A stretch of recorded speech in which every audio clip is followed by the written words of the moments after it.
অভিষেক বন্দ্যোপাধ্যায় চৌঠামের পর থেকে আর কোথাও বেরোচ্ছে না, কোনো জনসভায় যাচ্ছে না, এমনকি তার প্রিয় জাহাঙ্গীর খানের প্রচারেও যাচ্ছেন না। ফলতাই পুনর্নির্বাচনেও তিনি একবারের জন্য মুখ দেখাননি। এর প্রধান কারণ হচ্ছে তার নিরাপত্তা তুলে নেওয়া হয়েছে।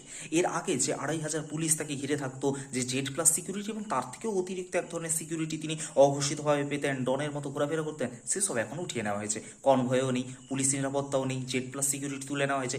এখন একজন সাধারণ এমপি যেটুকু নিরাপত্তা পান সেটুকুই তিনি পাচ্ছেন, কোনো স্পেশাল ট্রিটমেন্ট তাকে দেওয়া হচ্ছে না। সামনে পিছনে পুলিশ নেই। এই কারণের জন্য তিনি প্রকাশ্যে জনগণের মাঝে নেমে আসতে ভয় পাচ্ছেন, কারণ জনগণের মধ্যে রাজনীতি করে তো তিনি আর উঠে যাননি, তিনি তো প্যারাশুটে করে এসে বসিয়ে দেওয়া হয়েছিল পদে। ফলে সামগ্রিকভাবে এই মুহূর্তে তিনি যদি রাস্তায় বেরোন, তাহলে তৃণমূলের যে সকল বিক্ষুব্ধ নেতাকর্মী রয়েছেন তারাই তাকে ছেড়ে মেরে ফেলবেন, কারণ তার জন্যই আজ দলের এই হাল। তার বিভিন্ন কটু কথা, উস্কানিমূলক মন্তব্যের জন্যই দলের কর্মীদেরকে আক্রান্ত হতে হয়েছে। ফলে যতই তিনি পিঠ বাঁচানোর চেষ্টা করুন না কেন, তৃণমূলের কর্মীরা কিন্তু তার উপর খেপে রয়েছেন, আর সেটার প্রতিফলন থেকে বাঁচার জন্যই তিনি কার্যত গর্তে লুকিয়ে রয়েছেন। আপনার কি মনে হয়? কমেন্টে জানান।